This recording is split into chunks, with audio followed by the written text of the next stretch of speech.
आउनुहोस् हिजोको श्लोकलाई एकपल्ट स्पर्श गरेर अनि अगाडि बढौँ। हिजो हामीले 20वां श्लोक पुर्याएर छोडेको थियौँ। एकपल्ट श्लोकको उच्चारण गरौँ। यत्रो परमते चेत्तं निरुद्धं योग सेवया यत्र चैवात्मनात्मानं पश्यन्नात्मनि तुष्यति। योग सेवया, योग को सेवन द्वारा, यानी लामो समयसम्म योग को अभ्यास द्वारा। यो योग 99% यसका लागि एकदम लामो दीर्घकालको सेवन गर्नुपर्दछ। यसको लागि कुनै पनि हामीले कुनै आसन मात्रै गर्दा योगका जुन 8वटा अङ्गहरू छन्, यम, नियम, आसन, प्राणायाम, प्रत्याहार, धारणा, ध्यान अनि समाधि, यसमा प्राय आज प्रचलित आसन जुन अलग अलग प्रकारका आसनहरू गरिन्छ, आसन पछि प्राणायाम। त आसन गर्दाखेरि पनि कुनै एउटा आसनलाई सिद्ध अकम्पित सिद्ध गर्नु छ भने निकै लामो समयसम्म आसन गर्नुपर्दछ। त्यसमा पनि केही उमेर पछि आसन गर्न अप्ठ्यारो पनि हुन्छ। जस्तो शीर्षासन गर्नु पर्यो भने शीर्षासन गर्दाखेरि पुरै एकदम उँधो उल्टा भएर तर एकदम स्थिर रूपमा अकम्पित भएर गर्नुपर्दछ। कुनै पनि आसन गर्दा जबसम्म कम्पायमान हुन्छ तबसम्म आसन सिद्ध हुँदैन। प्राणायाम गर्दाखेरि त प्राणायाम विज्ञानमा लेखेको छ, जसरी सिंहलाई बिस्तारो बिस्तारो बिस्तारो मान्छेले आफ्नो बसमा गर्दछ, त्योभन्दा पनि अत्यन्त प्रेमले र लामो समयपछि प्राण र अपान वायु सिद्ध हुन्छ। प्राणायामको लागि एकदम लामो अभ्यास चाहिन्छ। प्रत्येक दिन कमसे कम 10 मिनट नभए 15 मिनटको एउटा प्राणायामलाई समय दियो भने 7वटा 8वटा सामान्य प्राणायामहरूलाई आधा घण्टा भन्दा धेरै समय चाहिन्छ। तसर्थ अब जसरी एउटा लामो यस्तो, तर यो भन्दा पनि अगाडि जुन ध्यान र समाधि हो, ध्यान र समाधिको लागि धेरै समय चाहिन्छ। कोही बेला चित्त एकदम शुद्ध छ, मन बिल्कुल चञ्चल छैन भने चाँडै पनि लाग्न सक्दछ, तर तपाईँ हामी जस्तोलाई एउटा समय लाग्दछ। तर योग सेवया, योगको लामो सेवनले आफ्नो बसमा गरिएको जुन चित्त छ,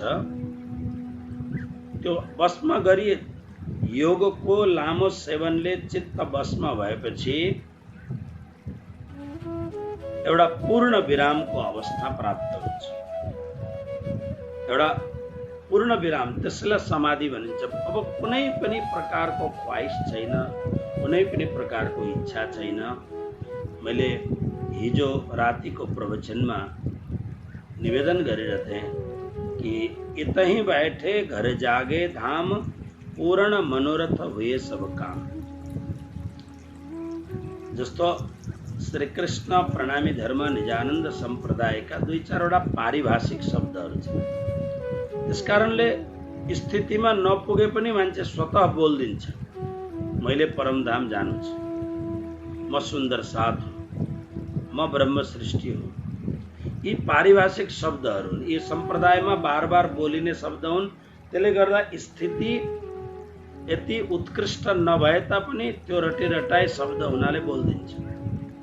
म चितवनी गर्छु भनेर आँखा चिम्लेर एकछिन चितवनी गरे जस्तो गर्छ, चितवनीका लागि समय लाग्छ। तर यो अवस्था कस्तो हुन्छ, मैले हिजो पनि एउटा विधि जस्तो मीराबाईको एउटा कुरो भनेर विधि बताइरहेथे कि कुनै पनि विधाले जप होस्, संकीर्तन होस्, सेवा पूजा होस्, ध्यान सुमिरण होस्, कुनै पनि एउटा विधा पक्ड्यो भने, सेवा होस्, एउटा विधा पक्डेपछि आफूले आफूलाई सर्टिफिकेट दिनुहोस्, आफूले आफूलाई तौलिनुहोस् कि यो विधाले म माथि उठ्दैछु कि छुइनँ, मेरो स्थिति ऊर्ध्वीकरण हुँदैछ कि छैन। प्रमाण के हो? पूर्ण मनोरथ हुए सब काम। मनको इच्छाहरू अब बाँकी रहन छोड्यो, मनमा नयाँ नयाँ इच्छाका तरङ्गहरू तरङ्गायित हुँदैनन् भने तब मात्रै म सुन्दर साथको पदमा, म कृष्णको भक्तिको रसास्वादन गर्ने योग्यतामा म पुग्दछु। बहुत गाह्रो छ। मानिलिनुहोस् कि तपाईको पासमा पैसा प्रशस्त छ, धेरै पैसा कमाउनु, तर धेरै पैसा कमाएपछि पनि, धेरै पैसा कमाइसकेपछि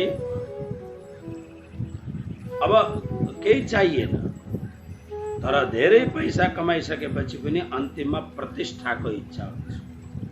म थुप्रो मान्छेहरूलाई जान्दछु, भक्तहरूलाई, जसका पासमा अपरम्पार पैसा छ, 50-55 वर्षको उमेरमा अब केही पनि काम गर्नु छैन पैसाका लागि, तर अब उनीहरू सामाजिक सन्दर्भमा, राजनैतिक सन्दर्भमा, धार्मिक संगठनमा लागेर, तर त्यो धार्मिक संगठनमा लागेको मैले चिनेका मान्छेहरूलाई मैले देख्दा विचार गर्दा त्यो धार्मिक संगठनमा लाग्दाखेरि यिनीहरू वास्तवमा सेवा गर्दैछन्।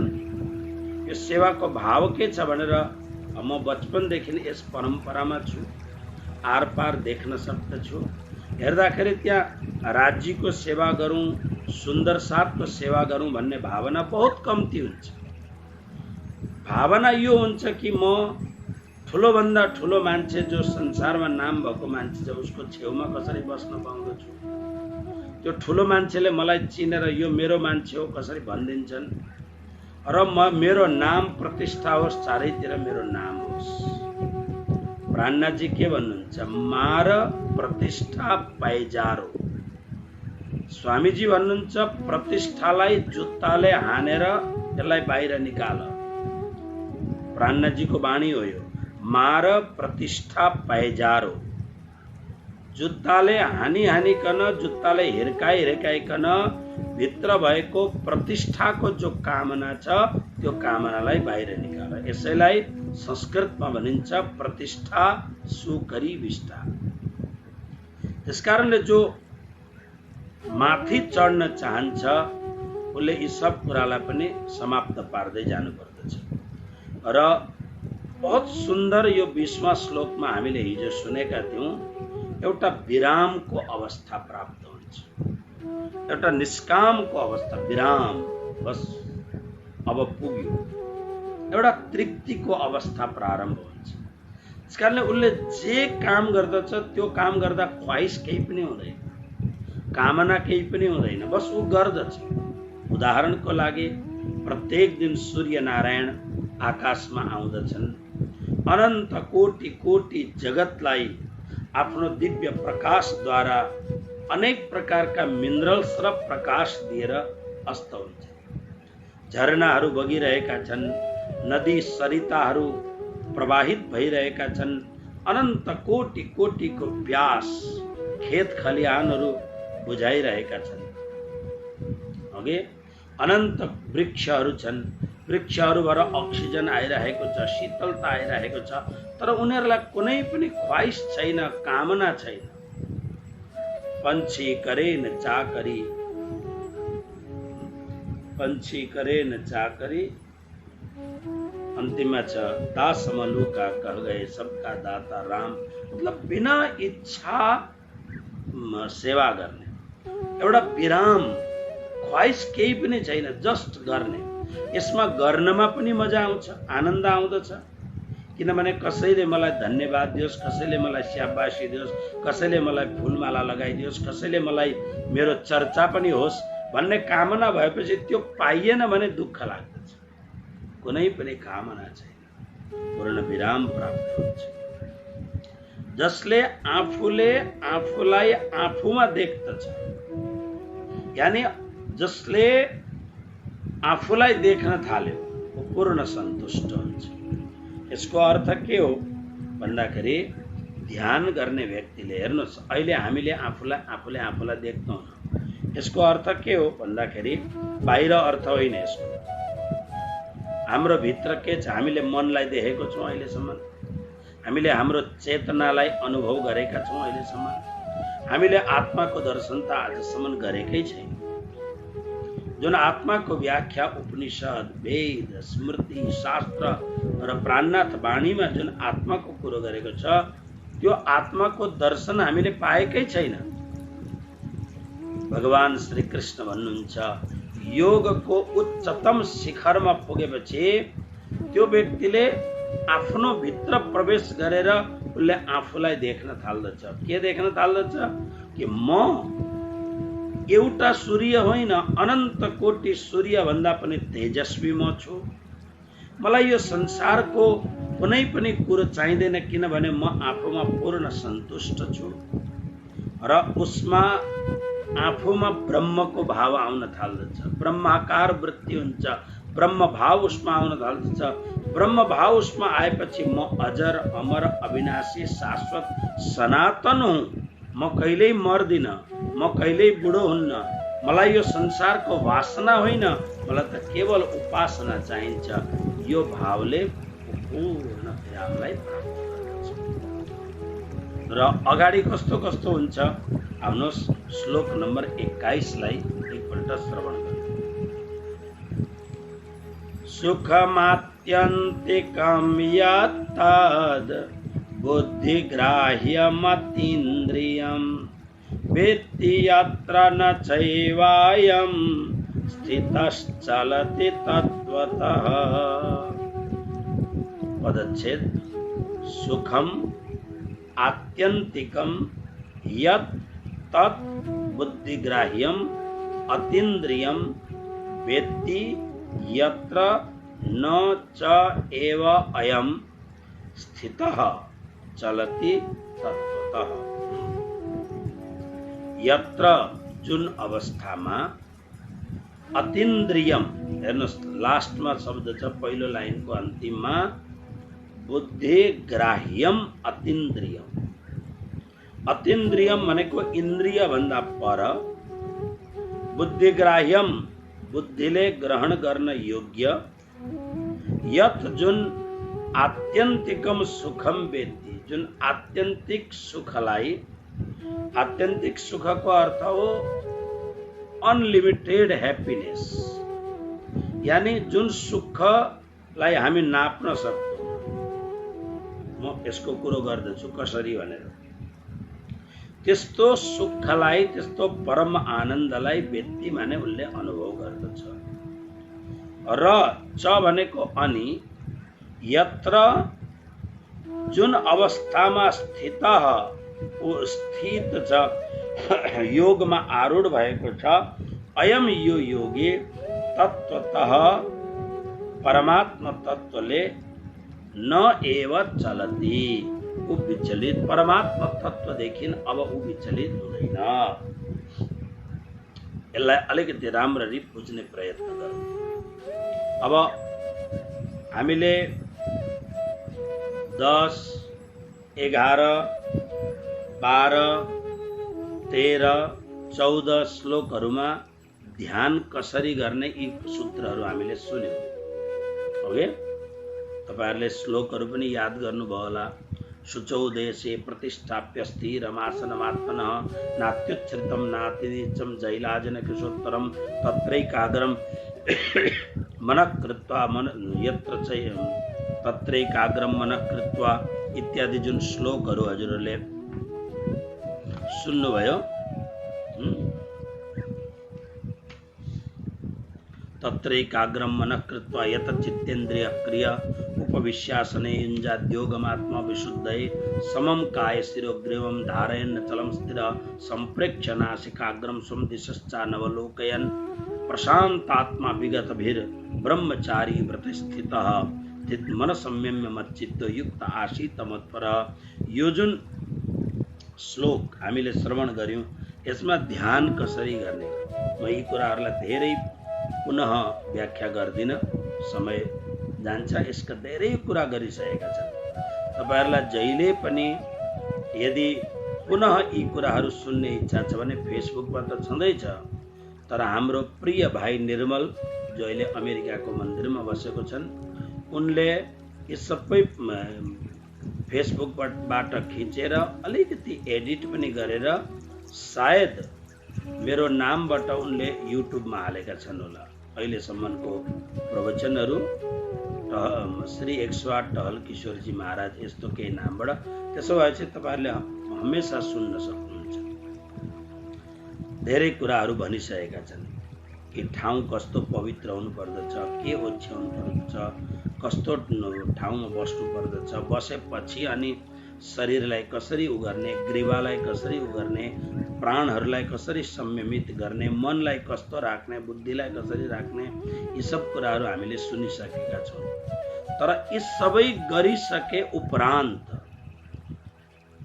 यो सबै प्रक्रियाबाट पार भएपछि अब भन्नका लागि 3-4 दिनमा पुरा गरियो, तर यो अभ्यास गर्नका लागि समय लाग्दछ, महिनौसम्म पनि लाग्ला, वर्षौंसम्म पनि लाग्ला। त्यसको पनि वर्णन आउँछ कि बिल्कुल न चटपटाइकन न उक्ताइकन त्यसलाई कसरी अभ्यास गर्ने। तर यो अभ्यास गर्दैखेरि, यो अभ्यास गर्दै जाँदा पनि यो अभ्यासद्वारा अलिकति अभ्यासको अन्तरङ्ग जगतमा प्रवेश गरिसकेपछि त्यो व्यक्तिमा किन यसमा प्रवेश गर्दछ। अहिले तपाईँहरू हेर्नुहोस्, अब हामी मान्छेहरू, हामी अलिकति हाम्रो बानी कस्तो छ भने हामी डिपमा जान अलिक गाह्रो लाग्दछ हामीलाई। हामी गहिराईमा पुग्न हामी अलिकति त्यो के अरे नदीको बगरमा नै यसो पानी छ्याप गरेर अनि वापस हिँड्ने खालका हामी छौँ। तर अहिले यतिखेर खास गरेर विदेशीहरू जो कृष्ण भक्तिले आन्दोलित भएका छन्, अहिले म जब अमेरिकाबाट वापस आउँदाखेरि एउटा नौजवान विदेशी गोरा मेरो पासमा आउँदथ्यो, हप्तामा 1 खेप, हप्तामा 2 खेप। अनि मैले सरोज बहनलाई लगाएर मैले सुनाएँ अलिकति, फेरि उनलाई लगाएर, उनको इङ्ग्लिस राम्रो, अमेरिकन इङ्ग्लिस, अनि मैले यिनलाई मैले सिकाएका कुराहरू उनलाई बताऊ। बडा भावपूर्वक उनले उसको सुन्ने तरिका, अनि सुनेपछि 1 हप्तापछि ऊ आउँदाखेरि 1 हप्तासम्म उसले जे गर्यो त्यो गरेको विवरण सहित, अनि त्यो 7 दिनमा उसलाई अनुभव केही हुँदैछ कि छैन भन्दा त्यो मान्छेले भनेको सुन्दा म आश्चर्यचकित हुन्थेँ। हाम्रो बानी के छ, हामी सुन्छौँ बहुत तर गर्छौँ बहुत कम्ती। सुन्ने बानी बहुत छ हामीलाई, धेरै सुन्छौँ हामी, तर प्राणजीले के भन्नुभएको छ, कहनी सुननी गई रैन में अब आया रहनी का दिन। अब यो सुन्ने मात्रै, भन्ने मात्रै बेला अब छैन, अलिकति प्र्याक्टिकल पनि हामीले हुनुपर्दछ, रियलाइज हुनुपर्दछ। आफूले स्वतः अलिकति अनुभव गरेको छ भने मात्रै त्यस कुरोलाई किटान गरेर भन्न सकिन्छ। त्यसकारणले अभ्यासको गहराईमा उत्रिने चेष्टा गर्ने, अभ्यासको गहराईमा उत्रिनका लागि तपाईहरूलाई एउटा जागृत एउटा गाइड चाहिन्छ। तथाकथित पण्डित पुरोहितहरूले यसमा गाइडलाइन दिन धेरै गाह्रो हुन्छ। कोही व्यक्ति जसले ध्यानको राम्रो अभ्यास गरेको छ, जो पूर्ण रूपमा अन्तरङ्ग जगतबाट समर्पित कृष्ण भक्त छ, यस्तो एउटा समर्पित कोही साधु, कोही सद्गुरुले गाइड गरेर हामी अगाडि हिँड्यौँ भने हाम्रो जीवनमा जब साधनाको शिखरमा आरोढ हुँदै जान्छौँ, हामी चढ्दै जान्छौँ, अनुभव हुँदै जान्छ। के अनुभव हुन्छ?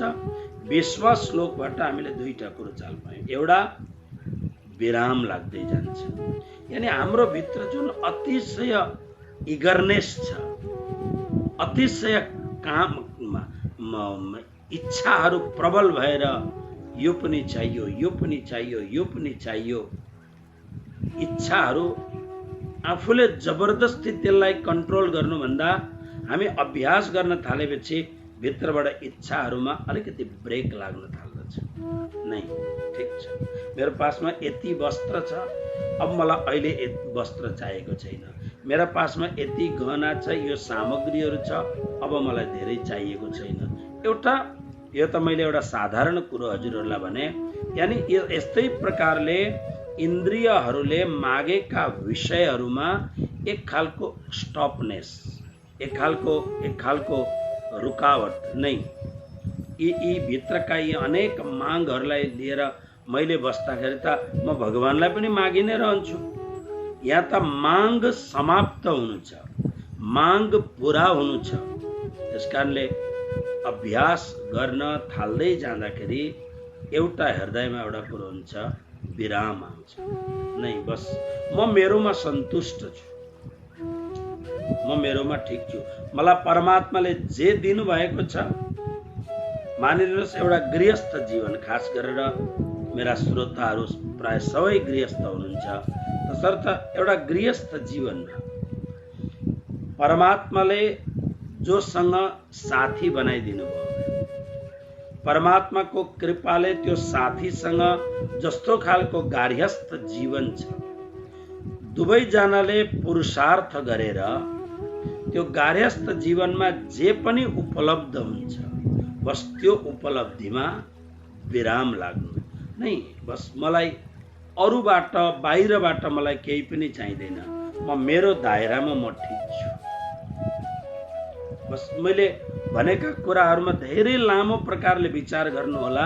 म साधु भएको हुनाले म धेरैवटा कुराहरू एकदम शब्दहरू खोलेर म हजुरहरूलाई बताउन सक्दिनँ, तर मलाई लाग्दछ तपाईहरू मभन्दा धेरै क्लेभर हुनुहुन्छ, तपाईहरू यो कुरोलाई जान्नुहुन्छ। संसारका हर इन्द्रियका विषयहरूलाई एउटा बार लगाउन बहुत जरुरी हुन्छ। त्यसकारणले अभ्यास गर्दै गर्दै जाँदा एउटा उपलब्धि हुन्छ, मनले बुद्धिले विरामको दिवाल लगाउन थाल्दछ। म मेरोमा सन्तुष्ट छु। पुरुषार्थ गर्दाखेरि मैले जे उपलब्ध गर्दछु त्यो उपलब्धिमा म सन्तुष्ट छु। र यसरी नै अगाडिका श्लोकहरूमा यसमा पूर्ण विराम र भित्रबाट तुष्यति सन्तुष्टि प्राप्त हुन्छ। अब 21वां श्लोकमा के भन्नुभयो भने यिनै कुराहरूलाई 21वां श्लोकमा भन्नुभयो कि जुन अवस्थामा ध्यान गर्ने व्यक्तिको एउटा अवस्था हुन्छ। दोस्रो अध्यायमा तपाईहरुलाई याद छ भने दोस्रो अध्यायमा हामीहरूले स्थित प्रज्ञा नाम गरेको एउटा 7-8 श्लोकमा एउटा प्रकरण हामीले पढ्यौं। स्थित प्रज्ञा कसरी बोल्दछ, कसरी बस्दछ, कसरी हिँड्दछ, उसको स्थिति कस्तो हुन्छ, यस विषयमा भगवान श्री कृष्णलाई अर्जुनले सोधेपछि स्थित प्रज्ञस्य का भाषा समाधिस्थस्य केशव स्थितधि किम प्रभाषेत किमासीत व्रजेत किम। यो अवस्थामा के हुन्छ उसको भने अतीन्द्रियम। अब हेर्नुहोस् है, अलिक ध्यान दिएर अलिक होसले राम्ररी सुन्नुहोस्। ध्यान गर्ने व्यक्तिले एउटा कुरो चाल के पाउन थाल्छ भने इन्द्रियदेखि परको कुरो पनि चाल पाउन थाल्छ। यसलाई अतीन्द्रिय भनिन्छ। इन्द्रियदेखि मतलब आँखाले देखे भन्दा परको कुरो पनि उसले चाल पाउँदछ, नदेखेको कुरो पनि। म एउटा सौभाग्यशाली व्यक्ति छु कि मैले यस्ता यस्ता महापुरुषहरूको संगत गर्न पाएँ। यो कलिकालमा महापुरुषहरू, यस्ता दिव्य महापुरुषहरूको दर्शनै पाउन गाह्रो हुन्छ, त्यस्ता महापुरुषहरूको संगत गरे। जीवनका धेरै वर्षहरू विद्यार्थी कालमा, साधना कालमा, हरिद्वारमा, लक्ष्मण झुलामा, वृन्दावनमा बिताउने मौका मिल्दा विद्यार्थी जीवन, साधनापूर्ण जीवन र गुरुजी मङ्गलदासजीको आशीर्वाद भएको हुनाले म त खोजिरहन्थे त्यस्ता साधुहरूलाई। जस्तो त्यही समयमा सेम टाइममा विद्यार्थीहरू आनन्द मौज मजा मनाउँथे, म त्यही टाइममा समय पाएको बेला म खोज्न जान्थेँ। को साधु छ अलिकति दिव्य ज्ञानले ओतप्रोत भएको साधु को छ, कुन साधुको पासमा गएर अलिकति सत्संग सुन्नु। त्यसकारणले कुनै कुनै यस्ता खालका महापुरुषहरू मैले देखेको कि जो महापुरुषहरू अतीन्द्रिय हुन्छ। माने आँखाले देखेका कुरा, कानले सुनेका कुरा भन्दा पनि परको कुरोलाई उनीहरू जान्दछन्। तपाईहरुले जो अलिकति पढ्ने अभ्यास कसैको हुन्छ भने मैले पहिले पनि यो कुरालाई दोहोर्याएको छु। स्वामी योगानन्दजी महाराज जो क्रिया योगको परम्पराको आचार्य हुनुहुन्थ्यो, स्वामी योगानन्दजी, जसको इंग्लिशमा पहिलो किताब निक्लियो अटोबायोग्राफी अफ योगानन्द भन्ने। पछि त्यसका अनुवाद सबै भाषाहरूमा, धेरै जसो भाषाहरूमा छ। इनका गुरुजी युक्तेश्वरका गुरु महाराज लाहिडी महाशय। लाहिडी महाशय कलकत्तामै होला सायद, अब सबै याद छैन अहिले, कलकत्तामा हो या बनारसमा हो। अंग्रेज अफिसर भएको ठाउँमा उनी एउटा सामान्य नोकरी गर्नुहुन्थ्यो लाहिडी महाशय। आफ्नो फाइल लिएर अंग्रेज अफिसरलाई जान दिँदाखेरि एकदम निदाउरो, एकदम अफसोस, अत्यन्त दुखी भएको अवस्थामा लाहिडी महाशयले त्यो अफिसरलाई देखे। राम्रो थियो मान्छे अफिसर अंग्रेज, लाहिडी महाशयलाई पनि राम्रो लाग्दथ्यो। अनि सोध्नुभयो उहाँले, एउटा सामान्य कर्मचारीको काम गर्नुहुन्छ, कसैलाई थाहै छैन यो मान्छे हो कस्तो भनेर। उहाँले सोध्नुभयो। सोद्धा अनि उनले आफ्नो दुःखको कुरो बतायो। इंग्ल्यान्डमा मेरो पत्नी बिमार छ, म यति टाढा छु, चिठी लेख्दा पनि समयमा पुग्दैन। ठिक छ, म हजुरलाई केही कुरो भन्छु भनेर फेरि वापस गएर आफ्नो अफिस, आफ्नो जुन उनको अफिस थियो अफिसमा गएर टक्क बसेर अनि फेरि वापस आउनुभयो केही समयपछि र अनि उहाँले भन्नुभयो कि सर, तपाईकी श्रीमती एकदम स्वस्थ भइसक्नु भएको छ र तपाईकी श्रीमती तपाईलाई भेट्नका लागि पानी जहाजमा चढेर इंग्ल्यान्डबाट निस्किसक्नु भएको छ। उहाँले छक पर्यो, है कसरी यो कुरो तपाईलाई थाहा? बस तपाई यो सत्य कुरो, चिन्ता नगर्नुहोस्।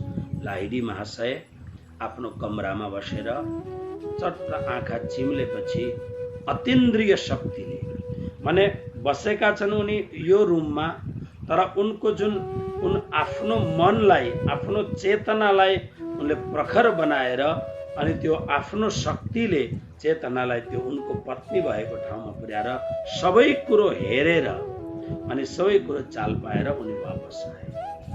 यस्तो दिव्य शक्ति भएका महापुरुष मेरो सद्गुरुदेव गुरुजी श्री 108 मंगलदासजीमा यो खालको अतीन्द्रिय शक्ति, जसको गादीमा म अहिले यहाँ एउटा मठाधीश भएर बसिरहेछु।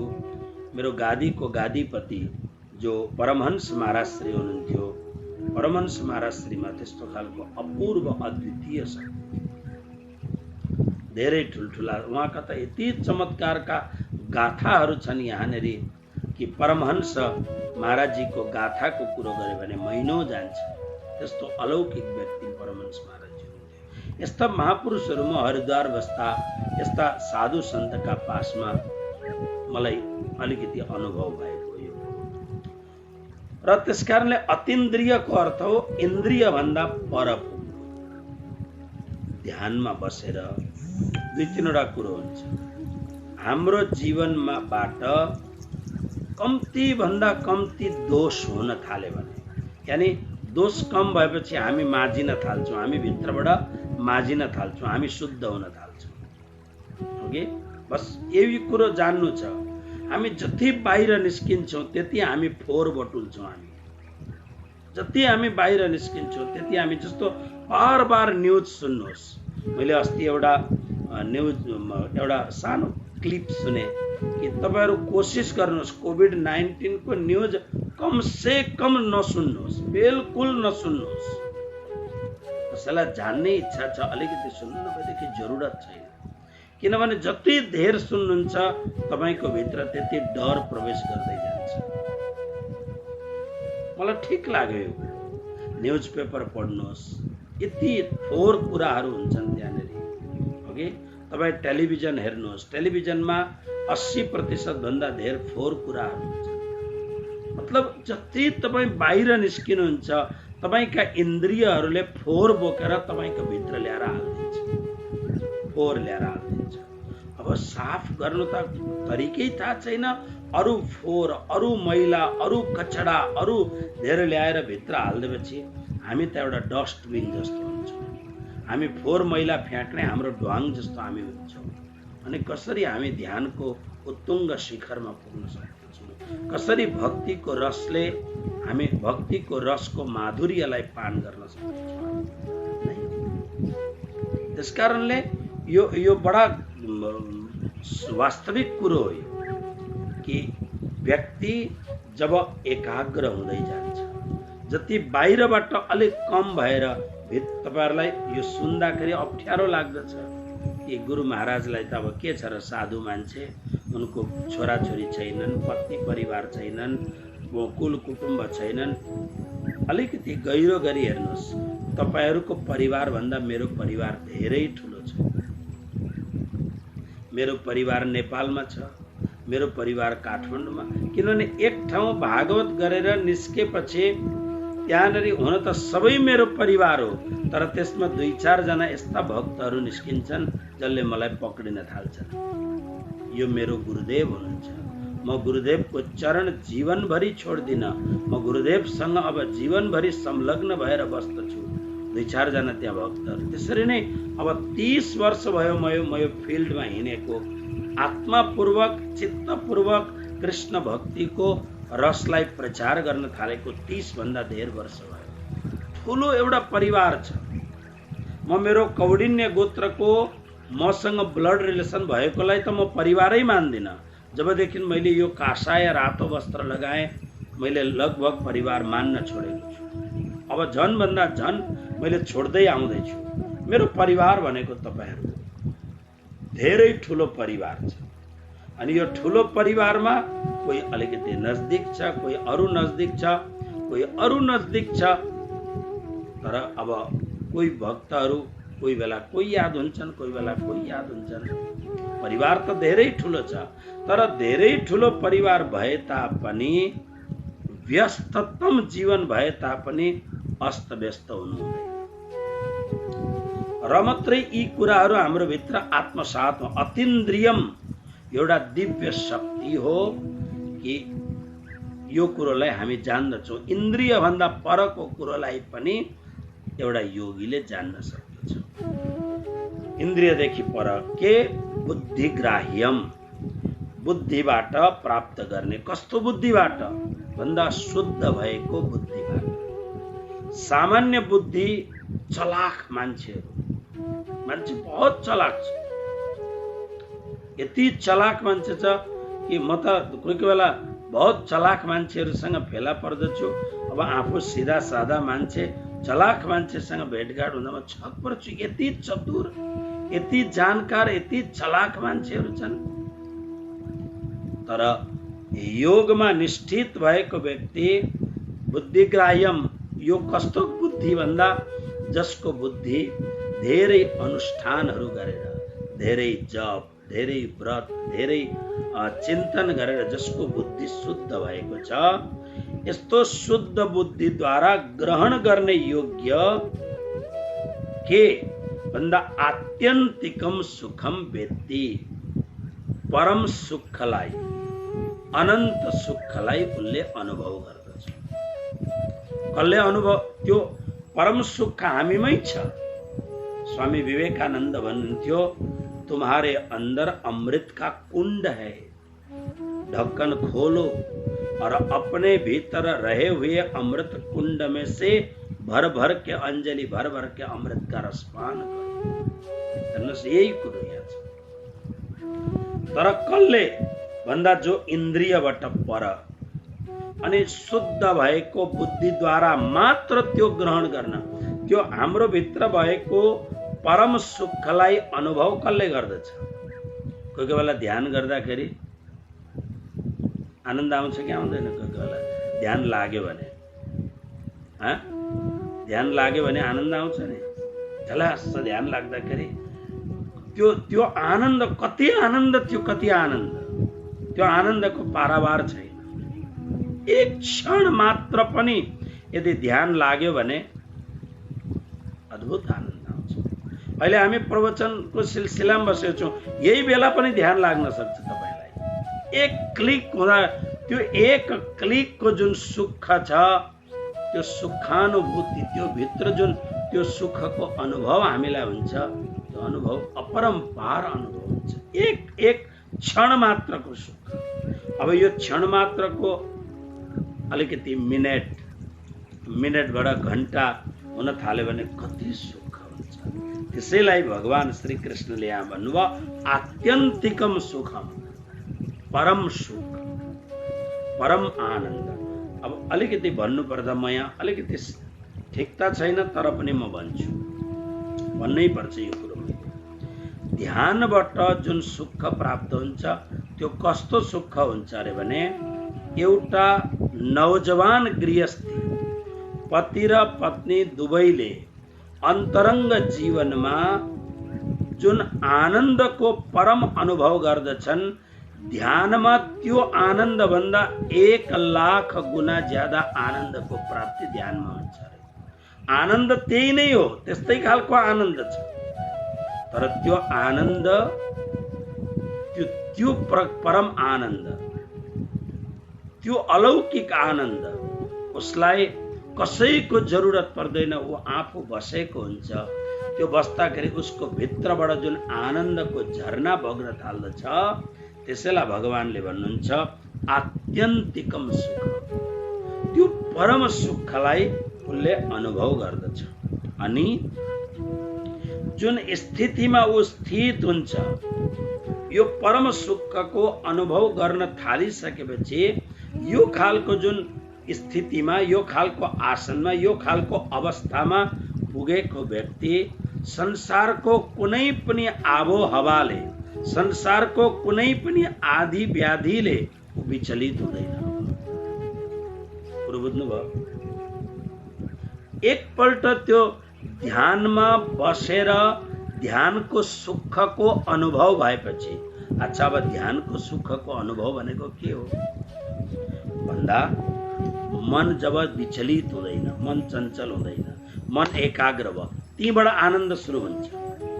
जति मन चञ्चल हुन्छ, मेरा केही भक्तहरू यस्ता छन् जो अति चञ्चल मन भएका भक्त छन्। म सधैँ प्रार्थना गर्छु, हे प्रभु यिनीहरूको अत्यन्त चञ्चल मनलाई सम्य, किनभने मेरो पासमा एकपल्ट आइसके, एकपल्ट मसँग बसेर सत्संग सुधाको रसपान गरिसके, अब यिनीहरूको जीवन बर्बाद नहोस्, यिनीहरू विचलित नहुन्। हे परमात्मा, यिनीहरूको मनमा प्रवेश गरेर यिनीहरूले भक्तिको रस सुधालाई पान गर्न सकुन् भन्न म प्रार्थना गर्दछु, ताकि एकपल्ट एउटा साधुको पासमा, साधुलाई गुरु मानिसकेर जसले जीवनमा ठान्यो अनि पछि गएर यदि अधोगति भयो उसको भने बहुत ठुलो हानि हुन्छ, बहुत ठुलो नोक्सान हुन्छ। त्यसले गर्दा म प्रार्थना गर्दछु परमात्मालाई कि कहिल्यै पनि नाश नहोस्, अझै भन्दा अझै अगाडि बढोस्। त्यसकारणले जब मन संयमित हुन थाल्दछ, तीबाट सुख प्राप्त हुन थाल्दछ। अहिले तपाईहरु विचार गर्नुहोस्, नेपालमा मात्रै हजारौं यस्ता मान्छे छन् जो ध्यान गराएर पैसा कमाउँछ। एकजना मान्छे, राम्रो ध्यान गराउन जान्ने मान्छे, मलाई लगभग 7-10-12 वर्ष भयो होला, नाम म लिन्न, 10-12 वर्ष भयो होला। मलाई प्रार्थना गरे, महाराजजी मलाई हजुरले चरणमा लिनुहोस्, हजुरको पुरा विश्वमा हजुरको नाम छ, मलाई पनि हजुरले साथमा लिनुहोस् ताकि मैले जानेको कुरो समाजमा दिन सकूँ। मलाई खुसी लाग्यो, म सिधा सादा मान्छे, आफूमा कपट छल नभएको मान्छे। ठिक छ, आउनुहोस्, हामी दुईजना सहकार्य गरौँ, तपाईँ ध्यान गराउनुहोस्, तपाईँ योगा गराउनुहोस् र म मेरो आफ्नो एउटा काम छ, म यो भक्तिको काम लिएर हिँड्छु, हामी दुईजना मिलेर एउटा भक्तिको आन्दोलन गरौँ, तपाईँको पनि राम्रो हुन्छ। मैले सहयोग गरेँ, मैले खर्च गरेर, हल रेन्ट गरेर ध्यानको अभ्यासको लागि।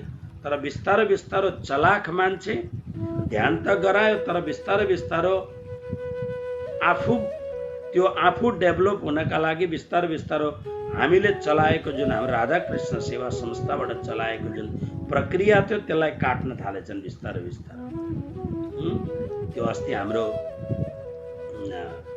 बहिनीले करिश्माले लेखेको थियो कि के लेखेको थियो कि एउटा हाँगामा बसेर मुनिपट्टि आफै लड्ने खालको त्यो के अरे हाँगा काट्ने मान्छे भने जस्तै कि त्यो मान्छे जसलाई मैले आश्रय दिएँ, जसलाई ल्याएर हर प्रकारले आश्रय दिएँ, त्यो मान्छेले त राधाकृष्ण सेवा संस्थालाई नै बिस्तार बिस्तार आघात पुर्ने काम गरिरहेछ। अनि मैले विचार गरेँ यस्तो चालाक मान्छेसँग काम हुँदैन, तपाईँ आफ्नो काम गर्नुहोस्। अहिले बहुत राम्रो इस्टाब्लिस गरेको छ, म खुसी छु। किनभने कमसेकम मसँग आएको एउटा व्यक्तिले अलिकति मैले प्रोत्साहन दिँदा करोडौँ रुपियाँको घर बन्यो, हजारौँ आफ्ना चेलाचेली बनायो। Very good. धेरै ध्यानका प्रक्रियाहरू चलाउने नेपालमा मात्रै मान्छे थुप्रो छन्, काठमाडौँमा मात्रै मान्छे थुप्रो छन्, भारतमा पनि बहुत छन्, पुरा विश्वमा ध्यान छन्। ध्यानका अलग अलग नामहरू छन्। कसैले कुण्डलिनी जागरण भन्छ, कसैले ट्रान्सेन्डेन्टल मेडिटेसन भन्छ, कसैले अरू के भन्छ। ध्यानका विधाहरू धेरै प्रकारका कुरा छन्। मान्छे गइरहेका छन्, मान्छे बहुत। एकजना मेरो पासमा हाम्रो चाबेलको आश्रममा कर्मचारी भएर काम गर्ने मान्छेले ध्यान सिकेर हिजो आज ऊ ध्यान सिकाउँदैछ। खुसी लाग्छ हेर्दाखेरि, ठिक छ, राम्रो छ। तर एउटै कुरो म के चाहन्छु भने ध्यान सिकाउने व्यक्ति बिस्तारो बिस्तारो ध्यानबाट पैसा कमाओस्, राम्रो कुरो। म त नितान्त रूपमा आजसम्म मैले निस्वार्थ रूपमा मैले जे जानेको छु मैले बाँडेको छु। अब त जीवनको उत्तरार्ध प्रारम्भ भयो, अब मलाई केही चाहिँदैन चिजहरू। तर म चाहन्छु कि ध्यान सिकाउने व्यक्तिहरू बिस्तारो बिस्तारो निस्वार्थ बन्यो, कपट रहित बन्यो। जुन कुरो बोल्दछन् त्यो कुरो जीवनमा पनि त्यो कुरो दर्शित होस्। त्यसले गर्दा हाम्रो संस्कृति समृद्ध रहन्छ। बोल्यो एकातिर र काम एकातिर भयो भने कपटको प्रचार हुन्छ, पाखण्डको प्रचार हुन्छ। तसर्थ जीवनमा यो कुरो बहुत जान्न। तपाईँ विचार गर्नुहोस्, यो ध्यानका प्रक्रिया सिकाउने मान्छेले उनीहरूको आफ्नो जीवन ध्यानपूर्ण छैन। विदेशमा अमेरिकाको हेडक्वार्टर भएको एउटा योगाचार्य छन्, बिहारी योगाचार्य। कति मैले धेरै वर्ष अगाडि उनको हेर्दाखेरि त्यतिखेर ध्यानको र योगको माध्यमबाट 400 करोड रुपियाँको ट्रान्जेक्सन उसको थियो, 400 करोड डलरको। अहिले त हजारौं करोड डलरमा उनी पुग्यो होला, एकपल्ट जेल पनि गएर आयो अमेरिकामा। तर उसको प्रक्रिया तपाईँ हेर्नुहोस्, विचित्र। सिकाउँछन् बहुत राम्ररी, तर काम एउटै अर्कै खालको छ, कुरो अर्कै खालको छ। यसरी हुनु हुँदैन। तर त्यहाँ जाने मान्छे गइरहेको छन्। किन भन्दाखेरि त्यहाँ गएर त्यो प्रक्रियामा ढालिँदाखेरि एकछिनसम्म मन शान्त हुँदाखेरि उनीहरूलाई त्यो गृहस्थीको आपाधापी, यो अनेक प्रकारको सोसियल मिडियामा रहेर मानसिक एकदम विचलित अवस्थामा एकछिन त्यहाँ जाँदाखेरि शान्त भएर बस्दाखेरि शान्तिको अनुभव हुन थाल्दछ। केही त अनुभव हुन थाल्दैछ। भगवान श्री कृष्ण भन्नुहुन्छ कि यो अवस्था जब आउँदछ, त्यो आउँदाखेरि उसले रियलमा वास्तविक रूपमा यदि ध्यानको कक्षामा ऊ पुग्यो भने उसले परम सुखको अनुभव गर्दछ। र परम सुखको अनुभव गर्न थालिसकेको व्यक्तिलाई अब संसारका झन्झट भन्दा झन्झटहरू आइलागे भने पनि, संसारका ठुला भन्दा ठुला आवेगहरूले ग्रस्त गरे भने पनि न एव विचलती, तर त्यो साधक विचलित हुँदैन, वो स्टेडी रहन्छ एकदम। बस सद्गुरुको चरणलाई आफ्नो लक्ष्य बनाएर अनि वो अध्यात्मको मार्गमा उभिन्छ, कतै पनि वो विचलित हुँदैन। अर्को श्लोक। अब यसरी नै यो ध्यानको उसबाट अरू के भेटिन्छ। अर्को श्लोक हेर्नुहोस्, 22वां श्लोक। यम लब्ध्वा चापरम लाभम मन्यते नाधिकं ततः यस्मिन् स्थितो न दुःखेन गुरुणापि विचाल्यते।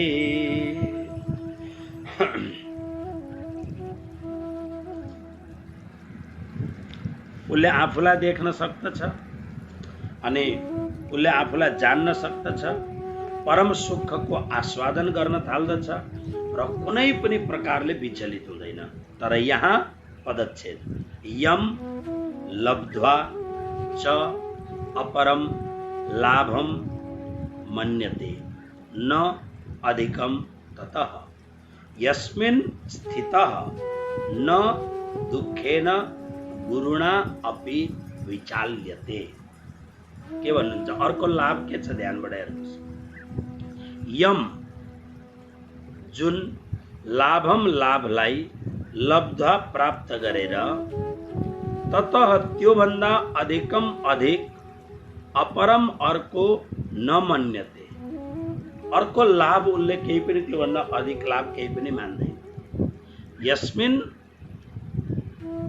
त्यो अवस्थामा, त्यो ध्यानको परम अवस्थामा स्थित भएको योगी गुरुणा दुःखेन अपि न विचाल्यते, भयंकर भन्दा भयंकर ठुलो दुःखमा पनि विचलित हुँदैन, डामाडोल हुँदैन।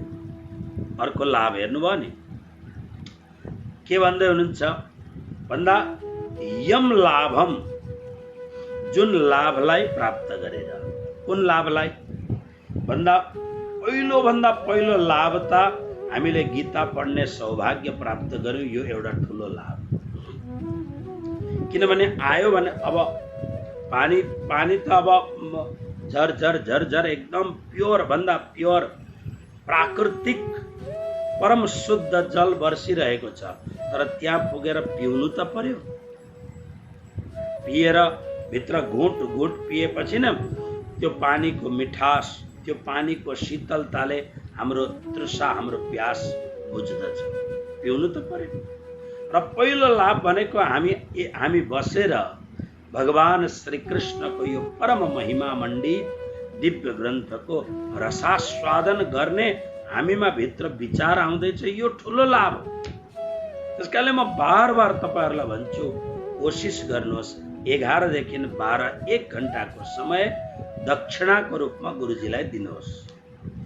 कथम काल कुनै पनि प्रकारले, सामान्य कुराले होइन नि, सामान्य कुराले आज होस् भरे सुनिहाल्छु, सामान्य कुराले भयो भने अपराध लाग्दछ। सामान्य कुराहरूलाई पन्छाउने, जुन भरे गर्दाखेरि हुनु छ भने भरे गर्ने, अहिले गीता सिक्ने, गीतामा बस्ने, यसलाई भनिन्छ भक्ति। भक्तिमा अलिक केही त सेक्रिफाइस गर्नु पर्दछ। कुनै अब तपाईहरु गृहस्थ हुनुहुन्छ, तपाईहरुका घरमा केही नै, मलाई पनि अब यो लकडाउन खुलिसकेपछि सम्भव हुन सक्छ म पनि यो टाइममा नबस्न सकौँला, तपाईहरुलाई म अवश्य भनुला अब भोलिको प्रवचन यो टाइममा हुन्छ भनेर। तर जहाँसम्म हुन्छ म यो समयलाई नै उपयोग गर्न खोजिरहेको छु। पहिलो लाभ, हामी गीतामा बसेको छौँ। दोस्रो लाभ, दिल खोलेर आनन्दपूर्ण ढंगले गीता स्वाध्याय हामी गरिरहेका छौँ। कति मिठो कुरो छ यो गीता स्वाध्याय ज्ञान प्रसङ्गमा। न कुनै समाज सेवाको कुरो छ, न कुनै मन्दिर आश्रम बनाउने कुरो छ, या मात्र केवल ज्ञान प्रवाहको सिवाय अरू कुनै पनि उपक्रमहरू छैन। तपाईहरु भागवत सुन्नुहोस्, भागवत सुन्दा के हुन्छ, ओहो आश्रममा आउनुहोस्, तपाईहरु यो भन्दैछ, यसमा दान दिनुहोस्, यो गर्नुहोस्, त्यो गर्नुहोस्, कतिवटा प्रपञ्च हुन्छ। विगत लगभग 20 वर्षदेखि मैले भागवत कथा गर्न पाएको छु र अब मैले प्राय भागवत कथामा ती कुराहरू सब छोड्दै जाँदैछु, जसले भागवत कथामा बार बार बोल्नु पर्दछ। सामाजिक अवधारणाहरू मात्र कथा गर्ने, नभएदेखि कथा गर्न बस्यो यति थुप्रो सम्मान पत्र ल्याएर राखिदिन्छन्, यसमा सिग्नेचर गर्नुहोस्। म सिग्नेचर गर्ने मान्छे होइन, म त नाम लेख्दछु सिग्नेचरमा, त्यो खर्रै जान्दिनँ, म त्यो मान्छे होइन। म फेरि अनि बस गुरुजी आज त यति सम्मान गर्नै पर्दछ, यतिलाई साल ओढाउनै पर्नेछ, ल भाइ गर, अनि कथा त रहिहाल्छ। तर यो जुन हाम्रो जुन कुरो छ, यसमा त केही पनि छैन, मस्त आनन्द छ। बस एकाध सेवा कसैले पठाएको छ भने गीता स्वाध्यायको समय सकिएपछि मात्रै त्यसको उच्चारण गर्ने यो लाभ छ।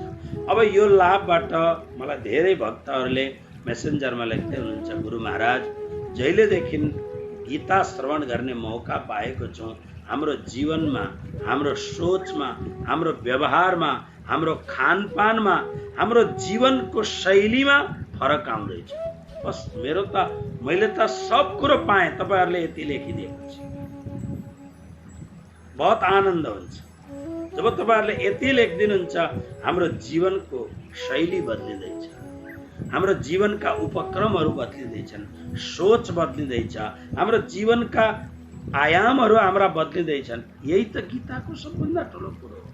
अब यही क्रममा हामीले अलिकति समय ध्यानको लागि निकाल्नु, थोरै समय। म थोरै समय यस कारणले भन्दछु, मैले मागेको थोरै समय हो, तर त्यो थोरै समयले नियमपूर्वक तपाईँले बिस्तारो बिस्तारो बिस्तारो गर्दै जानुभयो भने फेरि मैले समय माग्नु पर्दैन। त्यो ध्यानबाट जुन सुखको प्राप्ति तपाईँलाई हुन्छ, ध्यानबाट जुन आनन्दको प्राप्ति तपाईँलाई हुन्छ। उदाहरणको लागि तपाईँलाई म सुनाऊ, जसलाई एकदम अभ्यास भनेको एडिक्ट भयो, जस्तो अल्कोहलिक व्यक्ति छ। अल्कोहलिक बुझ्नुहुन्छ? जसलाई हाम्रो सिधा भाषामा भन्नुपर्दा जडिया, रक्सिया। रक्सिया भनेको रक्सी पिउनेलाई भनिँदैन, जडिया भनेको जाँड पिउनेलाई भनिँदैन।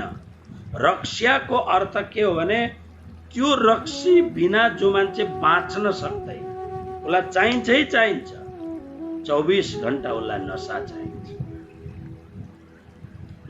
त्यसलाई हामी अल्कोहलिक भन्दछौँ, एडिक्ट भएको, जस्तो ड्रगमा एडिक्ट छ।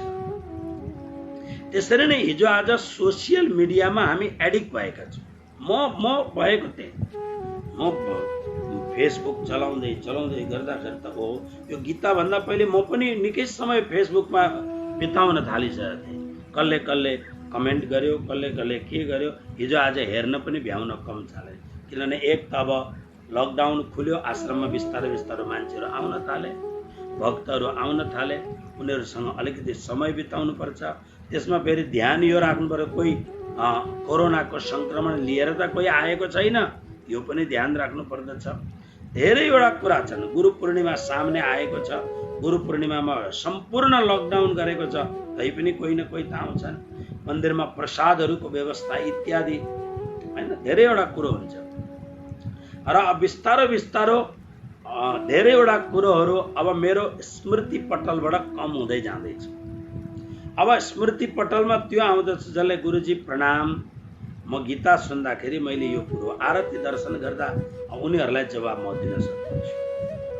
तर जसलाई म सम्झिकन जवाब दिन्थेँ, अब बिस्तारो बिस्तारो विस्मरण हुन थाल्यो, म बिर्सिन थालेँ यी कुराहरूलाई। वास्तवमा यो पनि एउटा एडिक्सन रहेछ, यो खतरनाक एडिक्सन।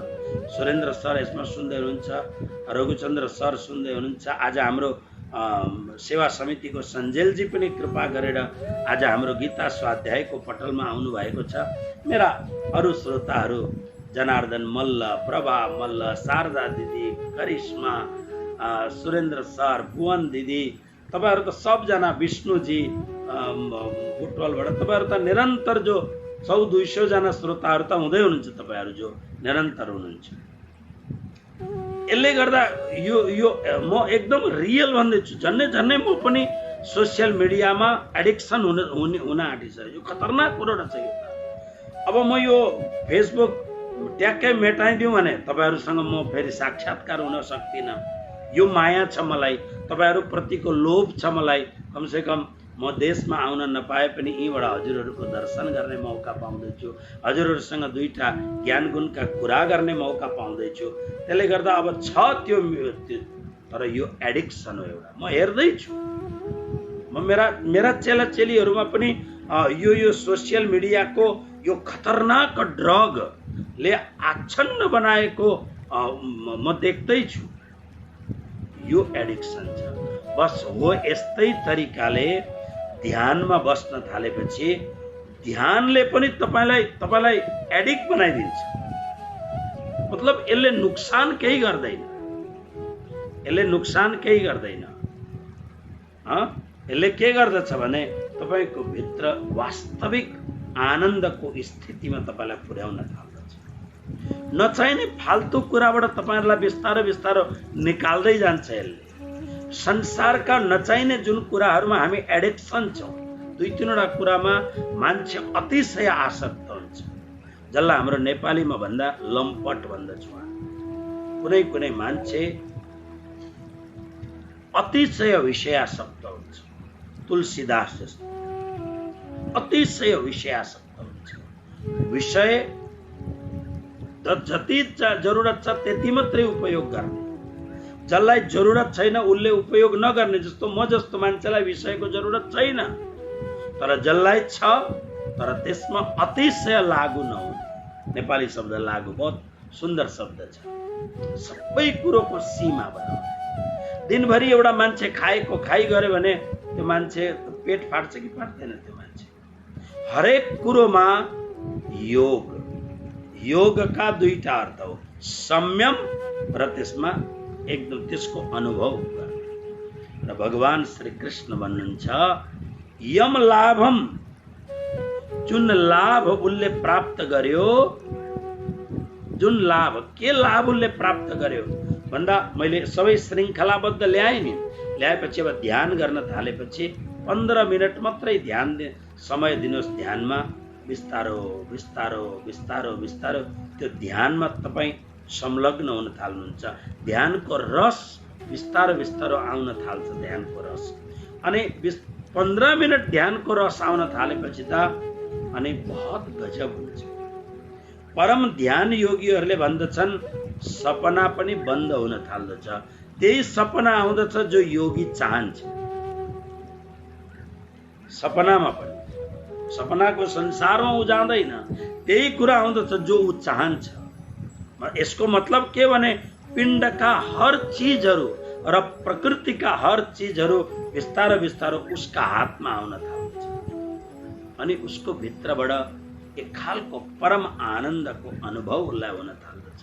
यो लाभ जब उसले पाएपछि उसले के सम्झिन्छ भन्दा यो भन्दा अर्को लाभ दुनियाँमा हुनै सक्दैन। हेर्नुस् यो 22वां श्लोकमा जुन लाभलाई प्राप्त गरेपछि त्योभन्दा अधिक, त्योभन्दा अपरम, अधिकम अपरम न मन्यते, अर्को यो भन्दा अधिक लाभ उसले केही कुरो मान्दै मान्दैन। अनि यस्तो खालको व्यक्ति गुरुणा दुखेन, गुरुणा शब्द याद गर्नुहोस्, भयंकर भन्दा भयंकर दुःख पनि यदि आयो भने न विचल्यते, विचलित हुँदैन। एउटा सानो उदाहरण दिएर आजको प्रसङ्गलाई पुरा गरौँ। ह्युस्टनमा एउटा परम कृष्ण भक्त, डाक्टर परिवार, अनि मेरो सत्सङ्गमा खास गीताको स्वाध्याय र सत्सङ्गमा विशेष आउने भयो। पति पत्नी दुवै, पति ठुलो सिपिए, त्यहाँको एउटा भयंकर ठुलो कम्पनीमा सिपिए हुने, सिपिए भनेको सिए, र श्रीमती ठुलो डाक्टर हुने। घरमा सायद 2टा छोरा र छोरी कति छन्। एउटा दुर्घटना घट्यो। छोरो 14 वर्षको मात्रै थियो। अब श्रीमती डाक्टर भएको हुनाले एकदम राम्रो मर्सिडीजको स्पोर्ट कार ल्याएको थियो। उनीहरू त्यो दिन बाहिर निस्किँदाखेरि अर्को गाडी लिएर गए। पति पत्नी दुईजना, घरमा नानीहरू थिए। त्यो 14 वर्षको नानीले गाडीको चाबी निकालेछ र अनि आफ्नो साथी, त्यो सेम उमेरको साथीमा जाउँ घुम्न भनेर दुईजनाले त्यो स्पोर्ट कार निकालेर चाबी लगाएर निकाल्यो। अब गाडी घर घरमा, अमेरिकामा 4-4, 5-5 वटा गाडी घर घरमा हुन्छ, गाडी चलाउन आइहाल्थ्यो। 14 वर्षको नानीले, सर्टिफिकेट हुँदैन अमेरिकामा, धेरैवटा कुरो बडा गजबको छ। 13 वर्षभन्दा मुनिको नानीलाई घरमा एक्लै राख्न पाइँदैन। कदाच राखियो भने पुलिसले चाल पायो भने बहुत ठुलो सजाय छ। गाडीमा सानो नानीलाई गाडीमा एकछिन छोडेर म यसो भित्र गएर दुध या दबाई लिएर आउँछु पाउँदैन। यदि त्यो गाडीभित्र सानो नानी छ र गाडीमा एक्लै छ भने यसको बहुत ठुलो सजाय छ। अमेरिका त्यसै अमेरिका छैन। त्यो 14 वर्षको नानीले त्यो केटालाई साथीलाई लिएर गाडी लिएर गयो, तर अब नौजवान गाडी चलाउन ठिक्क जान्नेछ, लाइसेन्स आएको छैन। अगाडि गएर धेरै लगभग 5-7 माइल अगाडि गएपछि गाडी बेकाबु भयो र बेकाबु भएपछि एउटा बिजुलीको ठुलो पोलमा गएर गाडी एक्सिडेन्ट भयो। एक्सिडेन्ट हुँदाखेरि अकस्मात त्यो एक्सिडेन्टमा त्यो गाडी चलाउने डाक्टरको छोड्यो, सेम टाइम डेथ भयो। अर्को केटा बाँच्यो। यो कुरो सुने, आए, उनीहरू दौडेर आए, हेरे सबै। मैले 2 या 3 दिनमा मैले फोन गरेँ। म त्यतिखेर अमेरिकामै थिएँ। यो लगभग 15 वर्षभन्दा धेरै, 20 वर्ष पनि भइसक्यो होला। र मैले कुरो गर्दाखेरि अब यत्रो ठुलो एउटा भयङ्कर भन्दा भयङ्कर एउटा गृहस्थीको लागि योभन्दा ठुलो आपत हुनै सक्दैन। तर त्यो दम्पतिसँग कुरो गर्दा म आश्चर्यचकित भएँ। उनीहरूको संयम, उनीहरूको त्यो दुःखलाई सहन गर्न सक्ने क्षमता र उनीहरूले मलाई जुन प्रकारको जवाफ दिए, त्यो जवाफबाट म आफूलाई आश्चर्यचकित भएँ कि यति संयम। उनीहरूले एउटै कुरो भने, ठाकुरजीका था, ठाकुरजीले। ठाकुर भनेको कृष्ण, परम कृष्ण भगवान, परम कृष्ण परमात्माका थिए। परमात्माले लिएर जानु, कुनै छटपटाहट छैन। अब पीडा त अब त्यो आमा बाउलाई कति भयो होला, त्यो हामी तपाईँ जसमा गुज्रिन्छ उसले चाल पाउँछ। तर यति संयम भएर, अनि त्यतिखेर मलाई यो श्लोकको अर्थ लाग्यो कि वास्तवमा एकपल्ट भक्तिको रसको आस्वादन भइसकेपछि, एकपल्ट ध्यान योगको त्यो रसको आस्वादन भइसकेपछि, हेर्नुहोस् यो जीवनमा परमात्माको कृपाले कसैलाई केही पनि नहोस्, तर यो जीवनमा केही हुँदैन, केही हुन्छ, केही पनि भन्न सकिँदैन। यो जीवन नै एउटा एक्सिडेन्ट हो, यो जीवन नै एउटा आश्चर्य हो, यो जीवन नै एउटा वन्डरफुल लाइफ हो। यो 8 आश्चर्य भन्छ नि, यो जीवन एउटा आश्चर्य हो, विचित्र हो। हेर्नुहोस् न, यति राम्रो जीवन छ। हामीलाई थाहा छ अन्तिम श्वास कहिले निस्किन्छ, हामीलाई थाहा छ हाम्रो जीवनको विश्राम कहाँ गएर हुन्छ, कति दुःख अथवा सुख पाएर हुन्छ। हामी त चाहन्छौँ कृष्ण कृष्ण कृष्ण भनेर पूजा गृहमा बस्दा कृष्ण कृष्ण कृष्ण भन्दा भन्दै प्राण, इतना तो करना स्वामी जब प्राण तन से निकले, गोविंद नाम लेकर तब प्राण तन से निकले।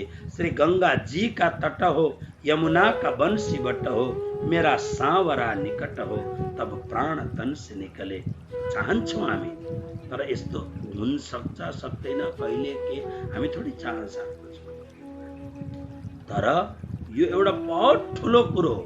संसारमा जब पनि यस्ता खालका कुनै पनि ठुलो विपत्ति नै आइलाग्यो भने पनि त्यो विपत्तिमा एउटा परम भक्त, परम ध्यानी व्यक्ति यस्ता भयङ्कर भयङ्कर ठुला विपत्तिमा पनि नविचाल्यते, विचलित हुँदैन, संयमित भएर अनि अगाडिको बाटो हेर्नुहुन्छ। यी लाभहरू भगवान श्री कृष्ण भन्दै हुनुहुन्छ। त्यस्तै लाभ अर्को के छ? 23वां, तम विद्या दुःख संयोग वियोगम योग संहितम सनिश्चयेन योक्तव्यो योगो निर्विन्न चेतसः। दुःख संयोग वियोगम, दुःख रूप संसार को संयोग ले रहित तम त्यो योग संहितम, योग नामले विद्या जान्नु पर्दछ। स त्यो योग, स योग, त्यो योगलाई अनिर्विन्न चेतसः निश्चयेन योक्तव्यः, बिल्कुल विचलित नभइकन। अनिर्विन्न को अर्थ हो हिन्दीमा त उक्ताउनु भन्छन्, गर्दा गर्दै हरे गरेर गर्नु भन्ने एउटा त्यसलाई के नेपालीमा के भनौँ, म हिन्दीमा उक्ताउनु भनेको गर्दा गर्दै बोर हुन्छ नि, त्यसको नाम। त्यस्तो नभइकन निश्चयपूर्वक योग गर्नु पर्दछ। भगवान श्री कृष्ण भन्नुहुन्छ